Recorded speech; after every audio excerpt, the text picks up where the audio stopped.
Welcome back to Feminism Now, where we talk to leaders and activists on the front lines of the fight for constitutional equality, economic justice, and reproductive rights. I'm Christian F. Nunes, the National President of the National Organization for Women. For our theme this season, A Woman Leading Democracy, it might seem a bit strange to talk about childcare. Yes, childcare and family care is often a big issue for women. But what does it have to do with democracy? It has everything to do with democracy. So what do you think about this episode? Tell us. Send us an email at feminismnow@now.org. Now let's talk about kids. Social media loves to talk about children. Some posts they think about the children, while others rejoice when kids do things we approve of and make comments like, the kids are our future. But what about the caregivers? Women, after all, are more likely to be caregivers, both for children and adult relatives. They make up half the workforce, and yet there is no national standard for paid family medical leave or sick leave. Women are also more likely to work in childcare professions, which are frequently underpaid. And if women cannot get access to care for their loved ones, if they cannot make a living wage providing for that care, then they cannot participate fully in the economy and in our democracy. Childcare is a feminist issue. That is why I'm so thrilled today to speak with Ann Hedgepath, Chief of Policy and Advocacy at Childcare Aware of America, a nonprofit organization dedicated to providing high-quality childcare for every family.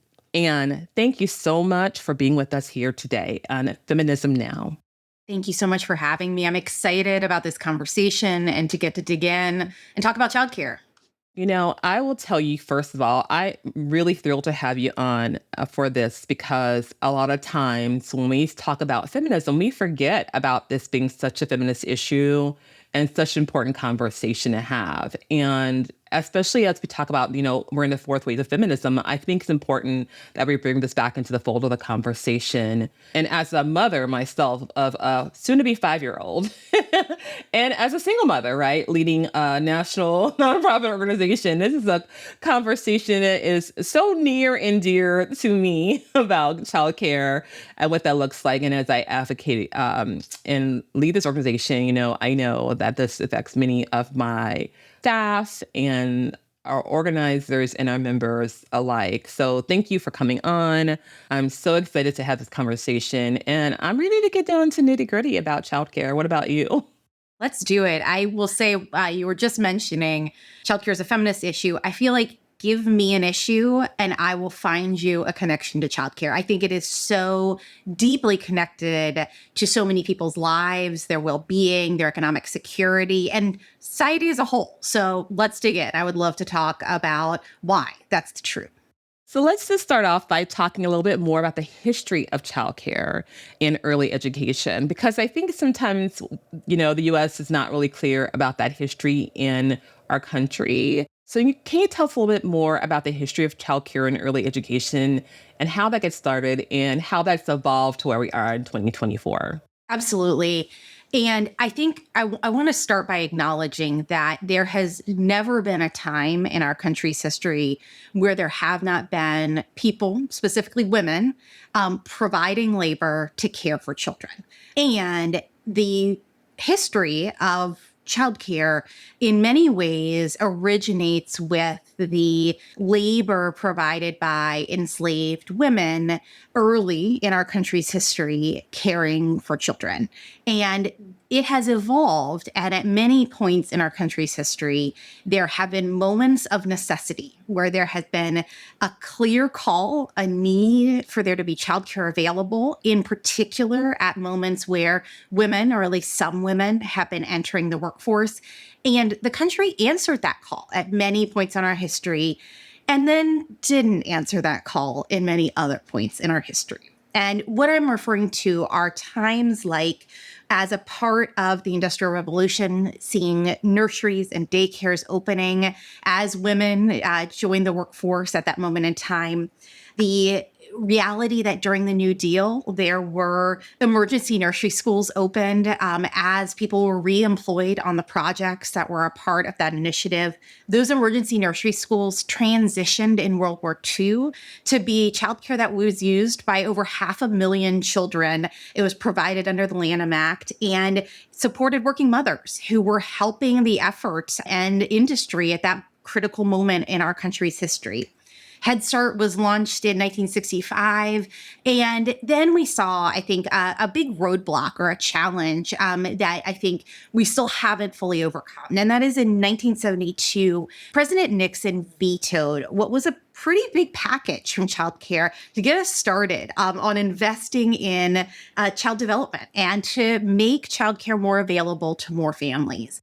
I like to think about, or maybe it's depressing to think about, if we had started on that trajectory then and been resourcing childcare differently from then on, where we might be today. But as a result of that veto, we have ended up with a system right now where the federal and state governments put resources in to state agencies. Those state agencies contribute to subsidies and vouchers and other resources that go to a childcare system that exists. It's mixed delivery, it's in the private sector, and it's meeting some families' needs. But there are still challenges around access and affordability that we have to tackle. And I think there are a lot of good examples in our country's history, and there's a lot of reason to do that now. Yeah, and that I think is a crystal clear call for all of us as we think about what we push for and fight for, talk to policymakers about. I think childcare should be on that list.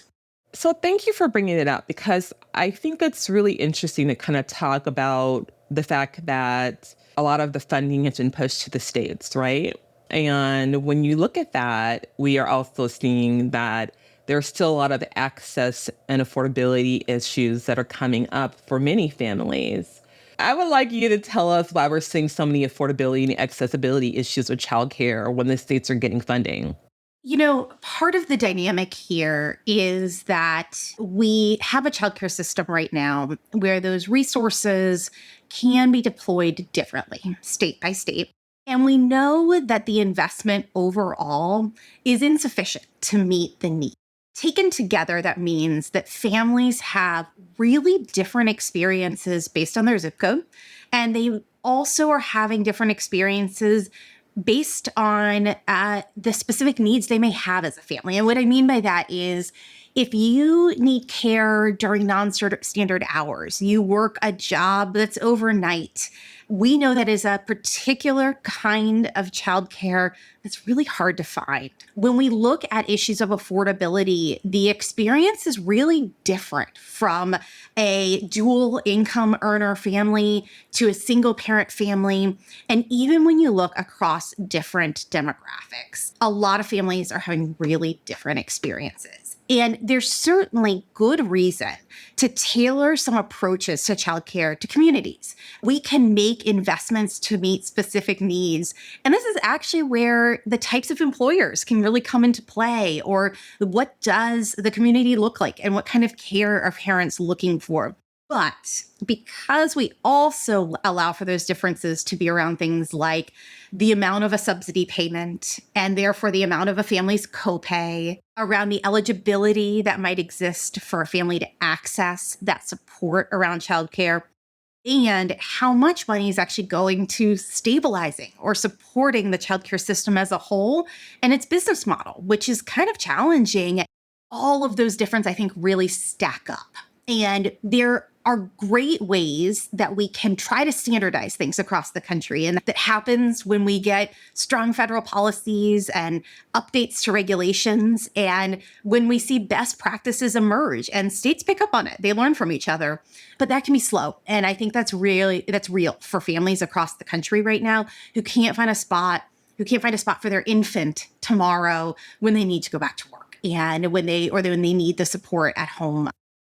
I want us to dig in here a little bit, because this is where I think a big problem comes up with our policies, right? It's that a lot of times we are creating these policies, and people will hear me talk about this all the time because I'm a social worker, right? At the same time. So you'll hear me talk about there is a disconnect in our policies, right? And the intention's good. Don't get me wrong. The intention is great. But when it gets down to it, we are totally forgetting about the people and the communities that we're serving. I think that one of the things, as you're saying all of this, is also why is it so hard? I think about a lot of the things that are true about the way in which families engage with the supports that make a big difference. And they are things that we as society identify as a necessary part of helping parents go to work or helping support children and setting them up for success in kindergarten and life after, during formative years of child development. Why is it so hard to understand, to get the information you need to apply to access childcare subsidies or to find a spot? And there are these tools that are available. There are systems that are available to help, but we may not be leveraging them fully. So we have just seen a regulation, which I know sounds so wonky, come through, where you have the federal government saying to states, please put applications online. You've got to make them available in a digital format. And you have to think about language access needs. And I wish we didn't have to be saying that in 2024. I wish those were the ways in which we had already seen all state agencies take the lead and think about breaking down barriers to access these tools. We at Childcare of America work with these incredible agencies across the country. They're called Childcare Resource and Referral Agencies. And I wish that I could push an ad to every parent's phone so they knew they could call someone or find them online to find a childcare spot. But there's real barriers. There's really, I think we see a lot of churn and a lot of challenges that make it hard for families to get what they need. Absolutely. And then I think about after COVID, right? When majority of the centers closed down and never reopened. And then we also think about rural communities and access to Wi-Fi. And you were talking about even putting it online, but how many families have high-speed Wi-Fi or could afford high-speed Wi-Fi in their homes where they can get on and be able to complete the applications at home? And then what times of the day? And I'm not excusing these things. I'm just saying, I think sometimes we're looking at how we're making these things accessible, and accessibility is more than just putting it online, but also creating it in ways that it's manageable for families to be able to do. So they're not having right after work of having to get off, pick up their kids, and then have to spend 20, 25, 30 minutes of time they don't have to actually complete an application when they're now having to tend to their home and give. So I think there's so many different parts to that, but I do think that's the first start. And I appreciate that. But like you said, why are we just not thinking about, in this country, right? Why are we just not thinking about the need for language accessibility? This should have been something we started back way. And so I want to bring this to the question I have, though, for you, is one of the things I think of when we're talking about finding childcare is that it goes beyond childcare. It also goes to leave, right? And paid family medical leave or sick leave or, even family medical leave insurance, right? Where even if those families needed that help, there isn't that help as well. So can you talk to us a little bit about what is going on and how does your organization also work? Yeah, absolutely. And I mean, there is a thing that I think we all understand, but it's probably important to start by saying that the first days, weeks, months, and years of a child's life are so deeply important for them to thrive, to be healthy. We know now, brain research shows us that they are firing on all cylinders, learning more than they will ever learn at a pace that will blow your mind. And I think anyone who has kids has watched that happen and has a nephew or has a neighbor going through those early months and years of growth. And it takes a lot. It takes a lot for families to make those years successful for their children and for the children in their care. And part of making sure families and children are successful is making sure that they can do that caregiving. That is from moment one. And moment one is not your formal childcare system moment. Moment one is your time to bond and to be at home. And paid leave is critical to that. And right now, we have an approach to paid leave in most of the country where it's tied to your job, to your employer. And that means we have a lot of people without access to paid leave, and your paid leave is variable based on your employer's policies. And we have an incredible federal unpaid leave guarantee and so much room to grow on that. That's the Family and Medical Leave Act. And getting to a place where we recognize that the earliest months of a child's life are critical for bonding, for rest and recovery, for parents who have given birth, and we create space for that to happen that's not dependent on your zip code, that's a big deal and a necessary step. And then the idea would be that once you have been able to do that fully, you have a formal childcare system when and if you need to access it. And by access, that also means able to afford it, and that it's the care that you want, the high quality childcare that you want. And that's the dream, right? We bring that all together, and that then means that families are set up for success in the earliest years of their child's lives. And right now, that's just not the reality. I think for a lot of families, we are seeing states move forward with paid leave approaches that do reach more people, that are the sort of insurance program approach where this isn't tied specifically to your employer. It's tied to an important policy decision and investment that the state is making in all families.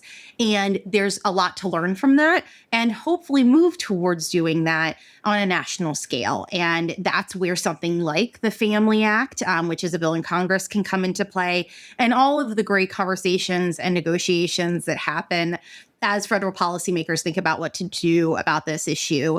It's critical for us to take this on. And I think it's really important to think about both paid leave and childcare as really important to families' lives. Now, keep in mind, childcare, as I think you are probably experiencing, you just shared that you have a child who's just 5, and you're probably experiencing that transition to maybe more of a all the time childcare to still looking eventually in school aged care for other times in the year, other times in the day. It doesn't go away when you magically go off to kindergarten. And so we need to make sure we think about the whole childcare system. But I really want to go back because I really appreciate you naming the importance of recognizing the whole process of the wellness and the bonding and that need, of the whole family involving with the child. It's not just a child. It's that part for the whole family to have that need for bonding, the whole part for the family, the mother or the parent, to be able to get that wellness so that they could be the best and the most successful they can be at the very beginning. Because a lot of times we leave that out, right? We just think about the child or the infant, and we don't think about what the parents need in order to be successful, for that child to be successful, for that infant, for that baby to be successful. So I really appreciate you naming that, and because a lot of times we leave that out of the conversation. But it's the whole family, right? And we have to make sure we're acknowledging that whole family. And those policies and those acts are very important as well to making sure that we are creating a continuum of growth, continuum of success, and not just only looking at it in piecemeal. What have been some of the groups, or I don't know if you can name them directly, but what are some things even people who are listeners can do to help support, and advocate and help support this fight for universal childcare, for Family Medical Leave Act, for Paid Medical Leave Act? What are things people can do to really support that? So the thing that I feel like I hear when we talk to decision makers about childcare is that there is broad agreement that it's a good thing. We hear a lot about how people love their childcare providers and educators, and they know that there are families in their congressional district, for example, who use childcare.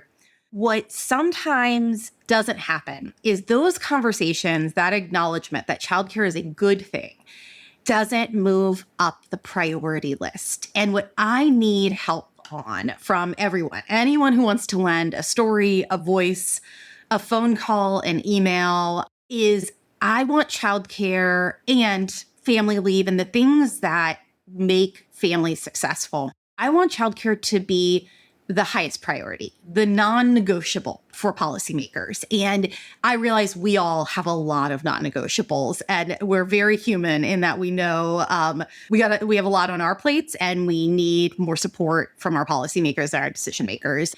I want childcare to make that list. I want it to be something where policymakers say, oh, but where's the childcare funding increase? Or what are we doing about childcare this year? And I think that there's a lot of opportunity for people, to your point, not just people who are in the thick of their childcare woes, but people who are connected through their workplaces and their communities and their families to a general need for childcare, where they see that children thrive when they have safe and high quality environments to be in, and their family members thrive when they know their children are safe. That story, I need more of that story. I think we can tell that over and over and over again. And I think that is going to really help us break through. And this is great because and I really agree with you on this, because when we change our priorities, then it really helps us put the right focus, and it really helps us change like really our democracy, right? In a sense, because part of the season we're talking about women leading democracy, but also it's really truly about, to me, saving democracy, because when we shift our priorities, we shift the outcome of our future. And to me, childcare, right? Paid Family Medical Leave Act, housing, all these things, there should be priorities that should be mentioned. And childcare has to be a priority because they are our legacy, these children. And we mentioned a little bit earlier, we were talking about, what happened with COVID and the impact COVID had on it. But one of the things that came out of COVID that was good was the child tax credit.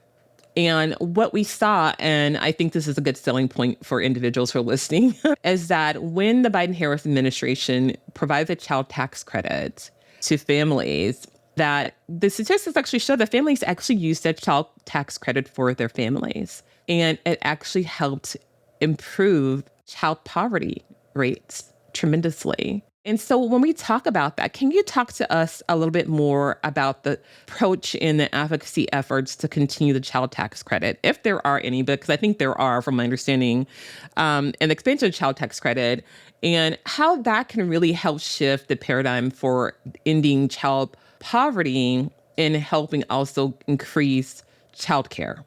Absolutely. So I'm going to make a plug for both the child tax credit, and I want to tell you a little bit about the child independent care tax credit, because it's sort of this 1-2 punch of how we did invest more in families as a part of our relief strategy coming out of COVID. And so the child tax credit expansion, which was a temporary move as a part of the American Rescue Plan Act, we saw 40 million families get that expanded child tax credit.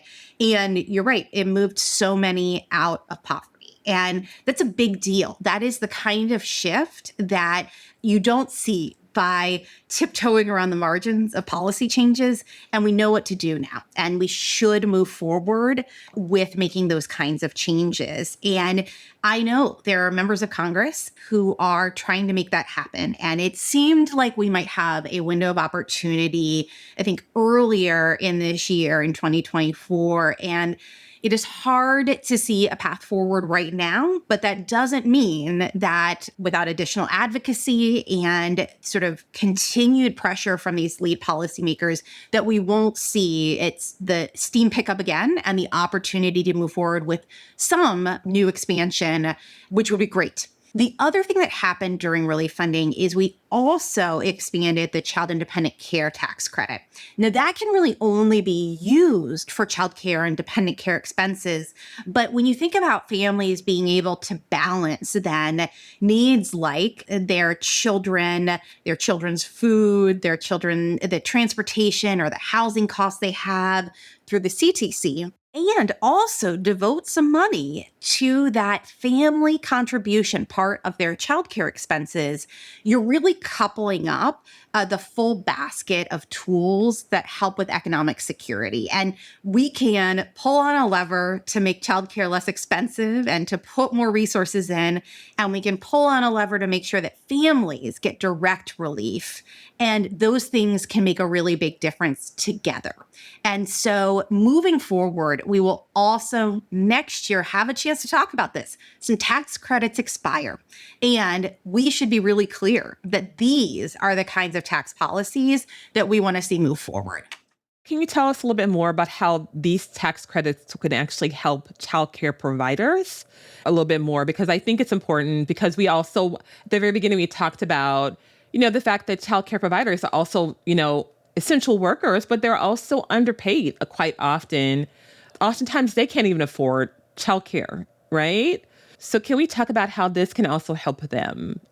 Yeah, so it is so critical to keep in mind. I'm really glad you're helping me start at this point in the conversation that our educators in our childcare system, our early educators, are people with families, and they are paid a very low wage, about $11 an hour on average. And for many of them, that means that they are eligible for the same kinds of safety net programs and economic security support that the families they're serving are also accessing. That is really challenging. And when you do things like expand the CTC, invest in the child independent care tax credit, improve and increase the resources going into the childcare system directly, that all can make a big difference, not only for the children who gain access to high quality childcare and their families, but also to educators who then are able to be more economically secure themselves.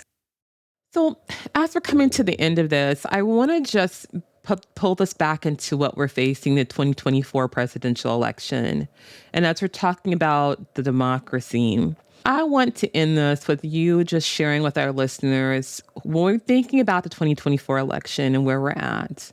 And kind of when we think about right now the state of our democracy, bring us home and tell us why childcare is a democracy issue for us and why it is so critical that we keep this in mind as we go into this election season with who we are choosing to vote for.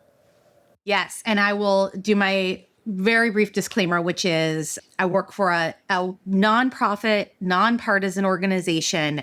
And I think it is so important to ask anyone who's running for office what they're going to do about childcare. And I hope people will do that because we started this conversation today saying that childcare is so deeply connected to so many things in our society, our children and their futures, women in the workforce, our economy and our economic security as a whole, whether or not our communities thrive.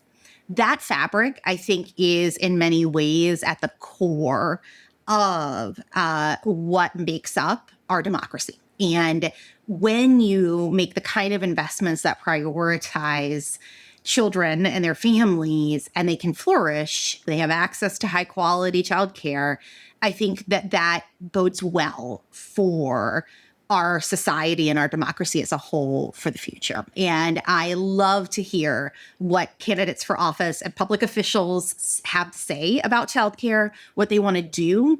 And I hope people will share those stories as they show up in town halls and participate in forums and ask people who are running for office why childcare is a priority for them. Absolutely. And I would just remind that for us, we are also nonpartisan. So we focus on voting for the issue, right?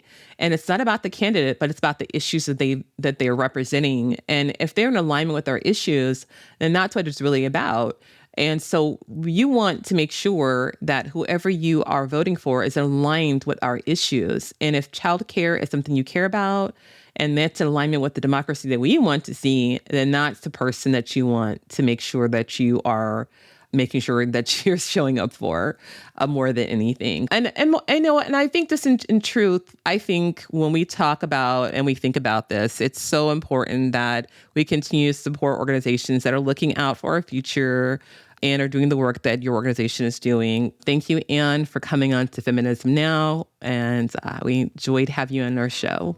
Thank you so much for having me. I really enjoyed the conversation. Thank you, listeners, for being with us as we use season 2 of our podcast to showcase people making a real difference to women and their allies in democracy. Stay tuned for our next episodes as we cover the issues that affect women most: childcare and voting rights, reproductive justice and gun violence, the rise of Generation Z, and the need for healthcare for all, from affordable prescriptions to gender-affirming care. This podcast, Feminism Now, is a production of the National Organization for Women and Vox Topica. I'm Christian F. Nunez, NOW's national president. And if you like what you hear, please go to now.org, read up on our core issues and our approach to advancing women's equality, and get involved. We'd love to hear from you. Send your thoughts to feminismnow@now.org. Thanks for listening, and we'll see you soon.